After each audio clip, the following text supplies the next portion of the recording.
Good morning, everybody. It's Jason with KSL. I hope everybody had a good Thanksgiving. We had a pretty good Thanksgiving. Ate too much turkey and ham and dressing and passed out for the afternoon after that. But it was a good Thanksgiving. I hope everybody else had a good one. It's Black Friday. The hordes of people are in town shopping and doing everything. And I made the mistake and didn't get any lumber. So I had to run to Lowe's this morning, but luckily Lowe's was not that packed. It was kind of like a typical weekday at Lowe's. The girl said that they weren't super busy first thing this morning, and I was like, well, that's good. I was worried about fighting the crowds. But I got today, we're gonna work on the greenhouse a little bit, try to get my top 2x8 bands all the way around, and then get our first purlin down. I've got to measure for the windows and we'll set our first purlin on that. I don't want to get too far into that because one, I've still got to dump a bunch of dirt, and I don't want my purlin so low that I can't drive the Bobcat in to dump dirt. And right now it's a little too wet to go get any dirt. If I got the Bobcat out, it's going to make a tremendous mess. We got about 1.5 inches, 1 3/4 of rain the other day. And with it being cool, it takes a lot longer for everything to dry out. So we're gonna work on that. Might pull out some windows here in a little bit, check the glazing on those. And we'll probably do a little bit of demo on how to glaze windows or how to reglaze windows. If you don't know how to do that, we'll show you a little bit of that. But I'm gonna get all the tools and all that junk set up, and we'll start putting some top 2x8 purlins on. All right, guys, we've got a few of our top 2x8s you can see, and I just ran it long. I'll come back with a sawzall and trim it up right over there. But we got what I did on it. Our 2x6 treated plate, I measured up 8 feet, and then we set the 2x8 at the top of that mark. So the top of that 2x8 is 8 feet from the top of our 2x6 treated plate. So we'll wind up having 8-foot ceilings in the greenhouse, which I think is sufficient for this. We're not gonna have any huge trees or plants or anything like that, so I figured 8 foot was sufficient. I've got a little over half of it done right now. Over here on the front, we ran a full 2x8 16 down across there. I'll screw into my 4x4 post here in just a minute. I'm working on the back side now, but it goes a little slow when you're working by yourself. Most of the time I'm working by myself anyway in my normal business, but you find some tricks and tips. I took, to hold the other end of my 2x8 up, I've got 4-inch deck screws. Shoot a 4-inch deck screw in, just a little bit enough to hold that, and you can set it up there and it'll hold the dummy end is what we always call it, the guy that just holds. But it'll hold the dummy end for you, and then you just shimmy up the ladder and get your other one get one screw in there, and then you can come back to your end that's holding up with the screw and shoot everything in. But I'm gonna get the rest of these up, and then we'll run down to the shop, get a measurement on the windows, and start putting some of our 2x4 purlins in. All right, we've got all our top 2x8 purlins up. Now we need to run our first run for the windows. So I've got on the two long sides, I've got a, what are these? They're 36-inch wide. Both of them are 36-inch wide for the top and the bottom run. Some of them are 27s and some of them are 28s. So we're gonna put the 27s at the very top and then put the 28s for the next run. So what I've got to do is actually take a measurement on the window. So it is 27 1/16.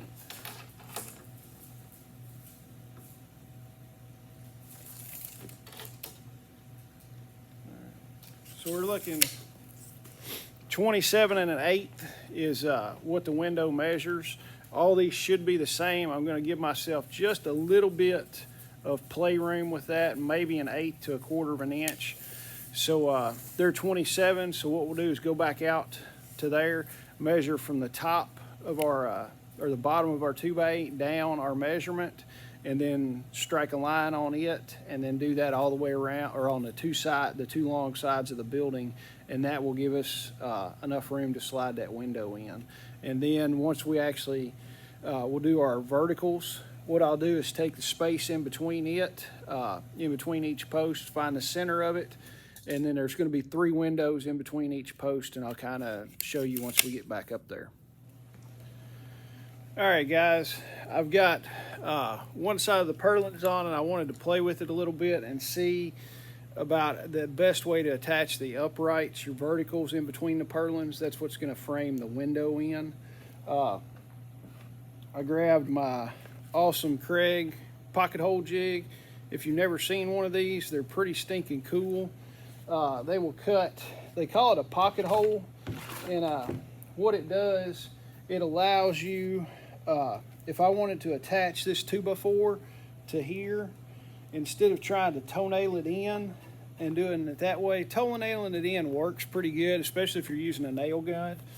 But I want to screw these things in where they'll hold better. And even trying to do a screw on it, it'll pull one side or another or get off a little bit. But using the pocket hole jig works freaking great. A lot of the cabinet guys use it for stuff. I know the guy that builds all my cabinets uses pocket holes to put the face frames together.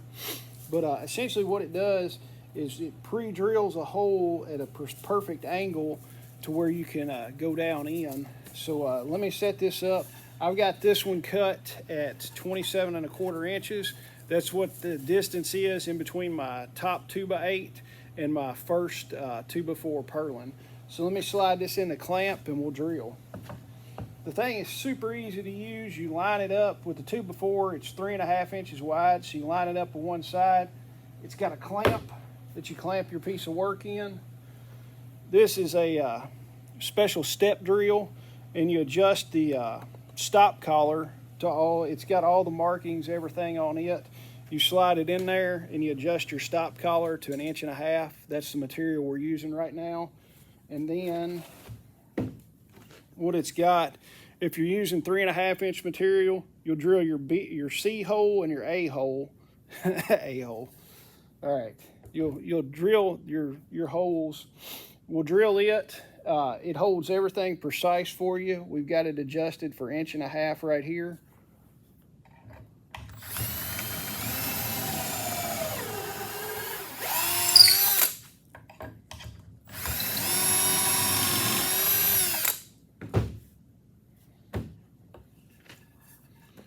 And you can see that's the hole. So then your screw will slide right down in there, and then it'll come out the perfect distance and everything to go into your material that you're screwing into. So we'll flip it around and drill the other side.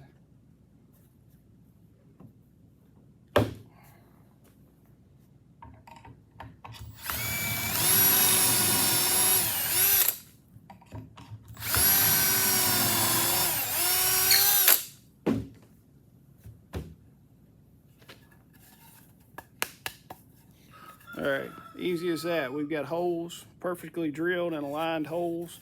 Now we'll run up here, and I've got everything marked out to where we can put this one in. I've already put one in to try it out. So we'll run up here and put the other one in. All right, this is gonna be kind of a pain to film because I gotta stand on the ladder, but you can see there's our upright that we cut, and this is a special clamp that they use. What you do, it clamps everything in place, and I've got this side right on my line where I need it. And then you can see, we'll show you in just a second, that's the one on the other side of the ladder that I just put in. But essentially what you do, you've got a special driver. It's a square drive screw. These are a 2 1/2 inch pan head. It's got a wider pan on it. They're a special Craig screw. I've got to pick some more up. I've got a ton of them that you use for 3/4 material because usually that's what I use it on. So I've just got a few of the 2 1/2s to use on 1 1/2 inch material. But what you do, you essentially slide that in, and then you use a special square driver. Let me see if I can set this up and you can see how we drive this thing.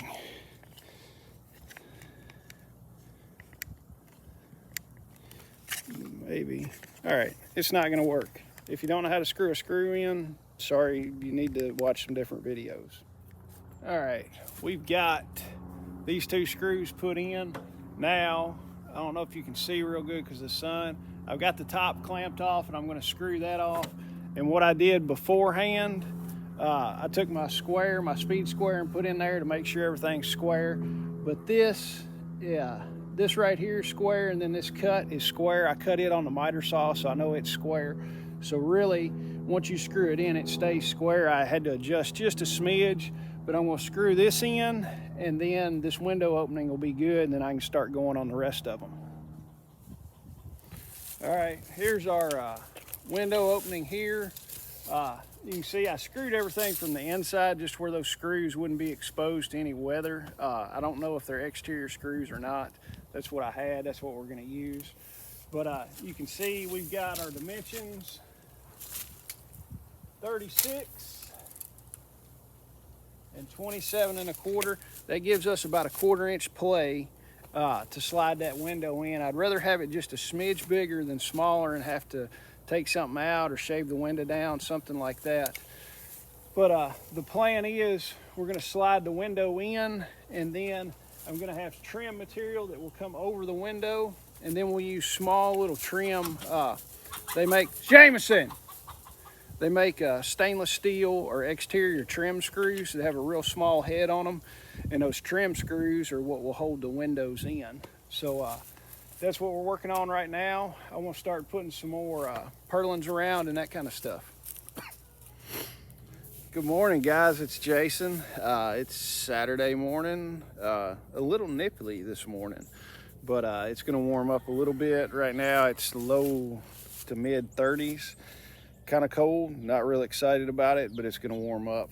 I went to Lowe's yesterday after I got done, and picked up some more of the pocket hole screws.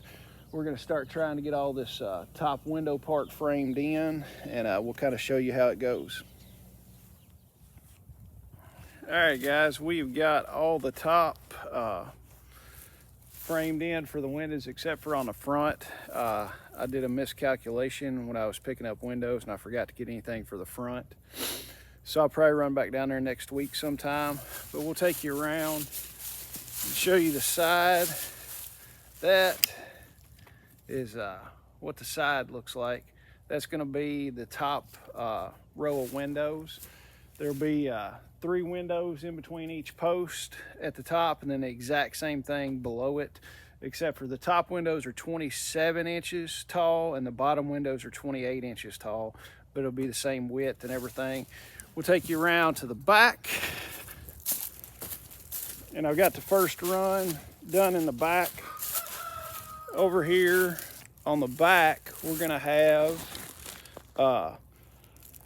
2 windows in between each post and 3 coming down, 3 tall. These are, I think they're 21 inch tall windows and 36 wide.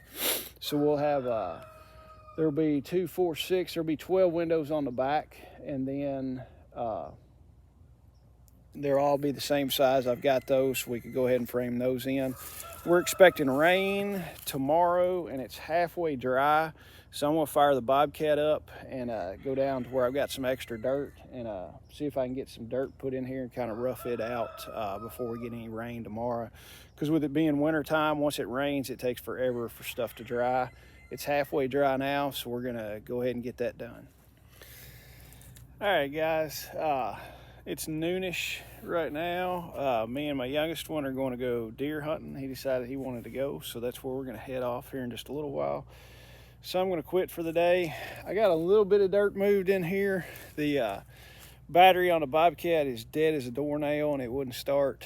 So I moved a little bit with a tractor, and the tractor is just so inefficient at that. It just doesn't have the ass end to get in there on the pile and scoop anything out. And I can carry twice as much a load with the Bobcat, and it'll break everything out. But we got a little bit graded around. Stuck a couple of these rocks that were left when we were doing some stuff, pushed them up there just as fill. But you can see it's gonna work, and that's a wrap for this one. Hopefully as soon as I get the rest of the dirt moved in and halfway graded out, then that way I can finish the all the window framing and everything like that. And I'm gonna check and see. I'm debating on whether to go ahead and cut rafters for this or just order trusses. I've got to call my lumber guy Monday and see how much trusses are going to be for it. and that'll kind of decide. We're going to do a price comparison doing rafters or doing trusses. Trusses will go up pretty quick, but we'll know something about that on Monday. Guys, thanks for watching, and we'll see you later.